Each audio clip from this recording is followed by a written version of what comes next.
आज जो हमने चीज़ पढ़नी है उसका नाम है एफिशिएंसी एंड इट्स एडवांटेजेस। यानी कि एफिशिएंसी क्या है और उसके फ़वाइद क्या हैं। एफिशिएंसी की अगर हम बात करें तो एक किसी भी मशीन को अगर हम कोई इनपुट एनर्जी दें और हमें कितनी आउटपुट एनर्जी मिली है, इसकी रेशो को हम क्या कहते हैं, एफिशिएंसी। यानी कि बिल फर्ज हमारे पास एक गाड़ी है जो कि ए पॉइंट से बी पॉइंट तक जाने के लिए क्या करती है, ज़ाहिर है मूव करती है। अब मोशन के लिए ज़ाहिर है इस गाड़ी में पेट्रोल होना लाजमी है। पेट्रोल जो कि इसमें as a chemical energy store होगा, यानी इस केमिकल एनर्जी जो कि पेट्रोल है वो इसके अंदर रिएक्शन होंगे और इसके अंदर इतनी ताकत आ जाएगी कि ये मतलब मूव कर सकती है। यानी कि मोशन की वजह से यहाँ तक जो ये मूव करेगी, तो जो मोशन की वजह से एनर्जी है उसको हम काइनेटिक एनर्जी कहते हैं। यानी जो केमिकल एनर्जी है वो in the form of kinetic energy convert हो गई, यानी बदल बदल गई। यहाँ पे इस पॉइंट पे इसके पास केमिकल एनर्जी थी जो कि हमने पेट्रोल इसके अंदर डाला और ये कन्वर्ट हुई किसके अंदर, काइनेटिक एनर्जी में। अब बिल फर्ज मैं इसके अंदर 1 लीटर का पेट्रोल डालता हूँ और यानी इसके अंदर 1 लीटर के लिहाज से केमिकल एनर्जी स्टोर हुई और ये यहाँ से चलकर यहाँ तक आ गई। तो क्या हुआ, जो मेरी इनपुट थी वो in the form of chemical energy थी जो कि 1 लीटर पेट्रोल था, और मेरे पास आउटपुट क्या हमें मिला कि यहाँ से लेकर यहाँ तक जो इसकी काइनेटिक एनर्जी है वो एज एन आउटपुट मिला। अब जाहिर है यहाँ से यहाँ तक शायद इसने आवाज़ भी निकाली होगी, गाड़ी की जो चलने की आवाज़ है, तो मुझे उससे कोई गर्ज नहीं है। मुझे वो गर्ज है जो कि यहाँ से यहाँ मोशन है। तो जो आउटपुट की जो मतलब जो आउटपुट है जो कि kinetic energy in the form of है, वो कितनी मिली है, किसके लिहाज से, पेट्रोल डालने के लिहाज से, यानी केमिकल एनर्जी के लिहाज से। तो इसको हम क्या कहते हैं, एफिशिएंसी। जिसको मैं अगर अपने अल्फाज में लिखूं, efficiency is the ratio of useful output energy to our input energy.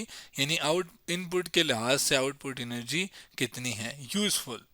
हमें आवाज़ से कोई गर्ज नहीं है, हमें गर्म होने से कोई गर्ज नहीं है, हमें सिर्फ हमारे लिए जो यूज़फुल है, जो हमारे लिए कामदेह है, वो है काइनेटिक एनर्जी। तो यूज़फुल एनर्जी कौन सी हुई, काइनेटिक एनर्जी। जबकि अगर काइनेटिक एनर्जी सॉरी एनर्जी की बात की जाए तो एनर्जी बेसिकली क्या होती है, ability of a body to do work. यानी किसी भी काम, किसी भी चीज़ की काम करने की जो ताकत है, एबिलिटी है, उसको हम क्या कहते हैं, एनर्जी। अब ये हमारे पास एफिशिएंसी थी जो कि इनपुट के लिहाज से कितनी आउटपुट मिली, जिसको हम डिनोट करते हैं एफिशिएंसी को इस साइन से जिसको हम ईटा कहते हैं। ये बेसिकली एफिशिएंसी का साइन है जो कि एक फार्मूला एक किस्म का मेरे पास बन गया कि आउटपुट एनर्जी को अगर हम इनपुट एनर्जी से डिवाइड करेंगे तो एफिशिएंसी हमारे पास आ जाएगी। अब बिलफर्ज एक और गाड़ी हम ले लेते हैं जो कि जिसकी पावर और इंजन दोनों का सेम है, लेकिन जब ये गाड़ी इसके अंदर हम 1 लीटर का पेट्रोल डालते हैं तो बजाय इसके कि ये बी पॉइंट तक जाए, ये बीच में इधर ही आके रुक जाती है। इसका क्या मतलब हुआ कि ये जो गाड़ी है, ये जो आउटपुट एनर्जी जो कि हमें काइनेटिक एनर्जी वाली फॉर्म चाहिए थी, वो इसने यहाँ से सिर्फ यहाँ तक दी बस। यानी कि जो यूज़फुल अमाउंट जो एनर्जी है वो इस गाड़ी ने हमें कम दी इसके लिहाज से। यानी कि तो अब हम ये कह सकते हैं कि ये वाली जो गाड़ी है वो लेस एफिशिएंट है, यानी इसकी एफिशिएंसी क्या है, कम है। तो हम ये कह सकते हैं कि अगर एक गाड़ी की एफिशिएंसी ज़्यादा है तो उसका क्या मतलब है कि उसके अंदर जो यूज़फुल अमाउंट ऑफ एनर्जी जो उसने हमें देनी है वो ज़्यादा है, जबकि इनपुट के लिहाज से ज़ाहिर है। और जबकि अगर एक गाड़ी की एफिशिएंसी कम है तो यूज़फुल अमाउंट ऑफ एनर्जी जो उसने हमें देनी है वो कम है as compare to input energy. यानी कि जो एफिशिएंसी है वो हमें इंफॉर्मेशन दे रही है किसके बारे में, यूज़फुलनेस ऑफ अ डिवाइस, कि एक डिवाइस कितनी पायदार, कितनी यूज़फुल है हमारे लिए। पायदार वर्ड नहीं, यूज़फुल, मतलब कितनी इस्तेमाल के लिहाज से कितनी अच्छी है। तो यहाँ पे मैं लिख सकता हूँ कि efficiency gives information about usefulness of a device. अब अगर हम बात करें तो एनर्जी का जो यूनिट है वो क्या है, जूल, जिसको हम कैपिटल जे से लिखते हैं। जबकि एनर्जी, इनपुट एनर्जी भी क्या है, एक एनर्जी है, तो उसको भी हम क्या कह सकते हैं, जूल। तो जूल और जूल आपस में कैंसिल हो जाते हैं। यानी कि अगर मैं यूनिट की बात करूँ किसकी, एफिशिएंसी की, एफिशिएंसी का यूनिट हमारे पास कुछ नहीं है। यानी कि हम कह सकते हैं कि एफिशिएंसी या एफिशिएंसी हैज़ नो यूनिट, यानी इट हैज़ नो यूनिट। क्यों, क्योंकि जूल और जूल आपस में कैंसिल हो गए तो कोई यूनिट नहीं रहा। अब ज़रा अगर हम एक और मिसाल ले लें मोटर की, जो कि क्या करती है कि इलेक्ट्रिसिटी हम उसको देते हैं इनपुट के तौर पे और वो मैकेनिकल एनर्जी हमें एज एन आउटपुट हमें देती है।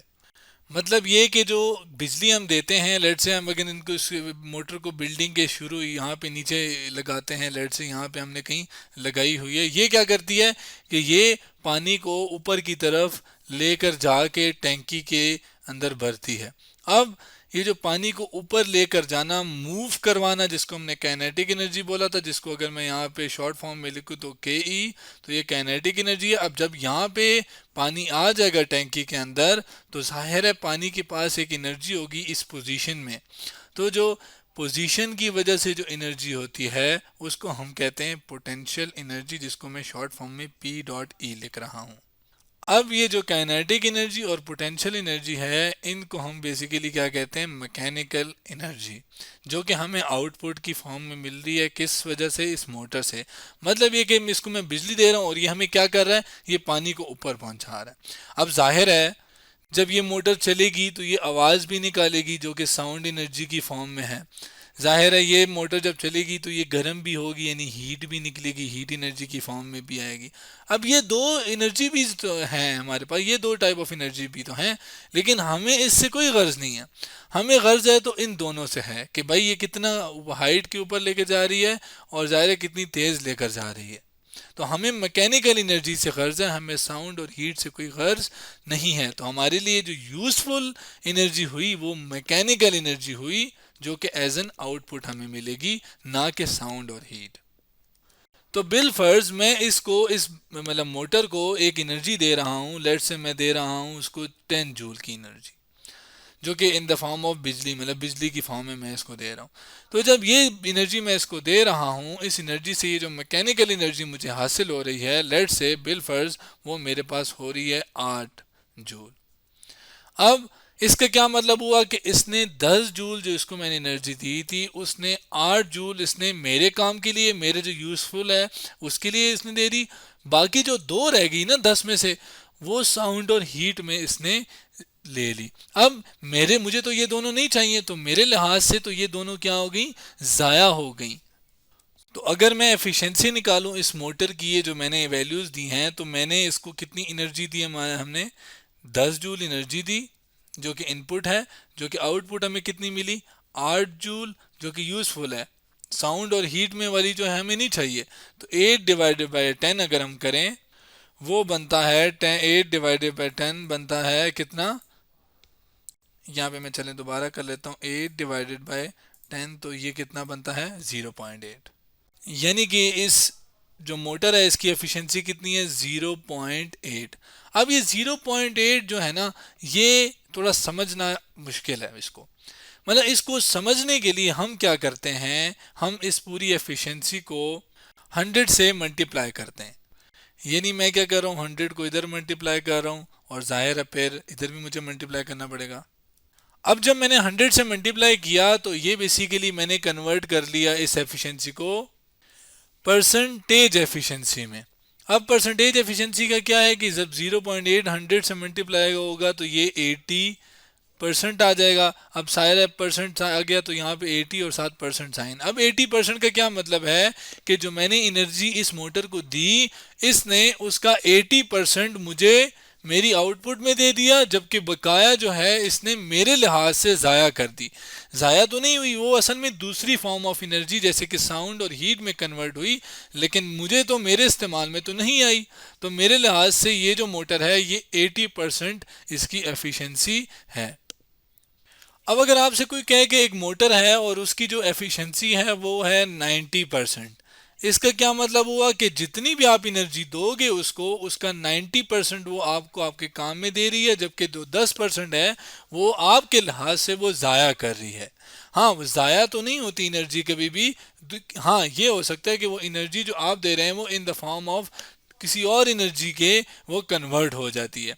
तो जाहिर है 80% जो है वो कम एफिशिएंट है, जबकि जो 90% है वो ज़्यादा एफिशिएंट है।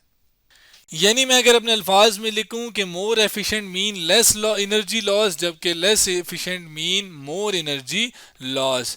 यानी कि अगर ज़्यादा एफिशिएंट है यानी मोर एफिशिएंट है तो एनर्जी लॉस जो है वो कम से कम हो रहा है, जैसे 90 के केस में था कि सिर्फ 10% लॉस हो रहा है। जबकि लेस एफिशिएंट का मतलब, कम एफिशिएंट का मतलब कि ज़्यादा एनर्जी लॉस हो रहा है।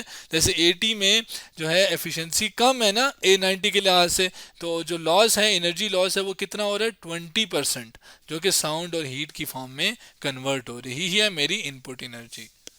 अब बिलफर्ज में 10 जूल जो है वो एनर्जी दे रहा हूं और इन रिटर्न जो है मुझे 10 जूल ही मिलती है। यानी कि अगर मैंने इसकी एफिशिएंसी अब निकालूं, जो कि चले मैं येलो कलर से निकालता हूं, जो कि अब आउटपुट क्या है 10 जूल मुझे मिली है, जबकि इनपुट क्या है वो भी 10 जूल है। तो मेरे पास अगर 100 से मल्टीप्लाई करूंगा तो ये 10/10 क्या हो जाएगा, कट जाएंगे। हमारे पास सिर्फ क्या रह जाएगा 100 और 7%। यानी कि जो अब एफिशिएंसी आई है वो कितनी आई है हमारे पास 100%। यानी जितनी आपने एनर्जी उसको दी उसने सारी की सारी आपकी यूजफुल फॉर्म में जो आपको चाहिए थी वो कन्वर्ट कर ली। ऐसी मशीन जो कि 100% जिसकी एफिशिएंसी हो उसको हम क्या कहते हैं, आइडियल मशीन। तो ये हमारे पास ये जो 100% वाली मशीन है जो कि 100% एफिशिएंसी देगी उसको हम क्या कहेंगे, आइडियल मशीन। लेकिन ये मशीन जो है हमारी दुनिया में, हमारे ज़िंदगी में, हमारी इस कायनात में नहीं एग्जिस्ट करती।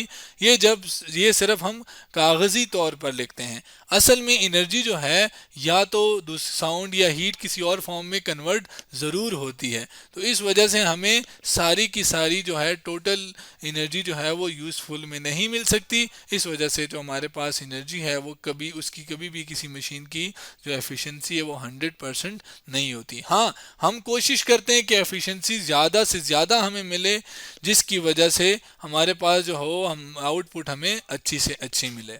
जैसे कि पहले क्या हुआ करता था कि ये बल्ब यूज़ होते थे, अब ये होते हैं यूज़।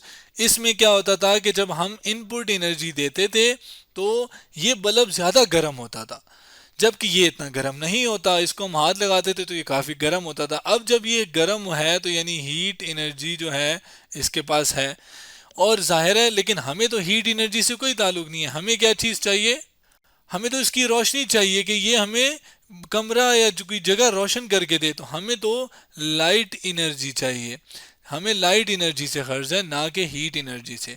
तो ये जो भी हम इसको बिजली देते थे ये जो था ये हीट एनर्जी में भी कन्वर्ट करता था उस एनर्जी को, और साथ लाइट एनर्जी में भी कन्वर्ट करता था। लेकिन ज़्यादा हीट जनरेट होने की वजह से हमें कम लाइट मिलती थी। जब इसका मतलब है कि लॉस क्या हो रहा था, वो ज़्यादा हो रहा था इसमें। इसके बरक्स जो ये वाली हम आजकल जो लाइट हम लोग यूज़ करते हैं जिसको एनर्जी सेवर भी कहते हैं, ये क्या करता है हमारे पास, इसको जब हम एनर्जी देते हैं तो ये हीट जो है ये कन्वर्ट थोड़ा बहुत तो गर्म होता है लेकिन इतना नहीं होता। जबकि इतना नहीं होता यानी मैक्सिमम अमाउंट ऑफ एनर्जी जो है वो ये जो बल्ब है, यानी ज़्यादा से ज़्यादा एनर्जी जो है वो ये बल्ब क्या करता है, लाइट की फॉर्म में यानी रोशनी की फॉर्म में हमें देता है। तो हम कहते हैं कि ये वाला जो है वो ज़्यादा क्या है, एफिशिएंट है एज कम्पेयर टू इस वाले के, यानी इसके लिहाज से ये वाला ज़्यादा एफिशिएंट है। तो हमने क्या किया कि हमने मशीन को अच्छी मशीन बनाई ताकि जो हमारे काम की चीज़ है जो कि क्या है रोशनी, वो हमें ज़्यादा से ज़्यादा मिल सके जो भी हम एनर्जी इसको दे रहे हैं। तो आज हमने एफिशिएंसी और उसके फ़वाइद देखे कि अगर कोई भी मशीन जो है वो ज़्यादा एफिशिएंट है तो हम उसको ज़्यादा यूज़ करते हैं, और हम क्या करते हैं, कोशिश करते हैं कि ज़्यादा से ज़्यादा उन मशीनों की तरफ जाएं जिनकी एफिशिएंसी क्या हो, ज़्यादा हो। तो आज हमने एफिशिएंसी और उसके एडवांटेजेस के बारे में पढ़ा।